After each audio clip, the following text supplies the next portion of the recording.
இருளை விலக்கி உலகை எழுப்பும் ஞாயிறு அங்கே குடியிருப்பான். அவன் ஆனை முகத்தனின் அடியவர் மனத்தில் ஒளியாய் வந்து கொலுவிருப்பான்.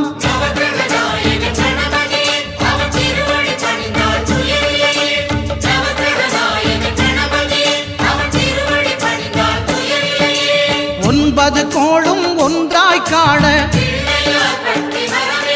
அங்கு கற்பகம் என்னும் கடவுளின் மெய்யில்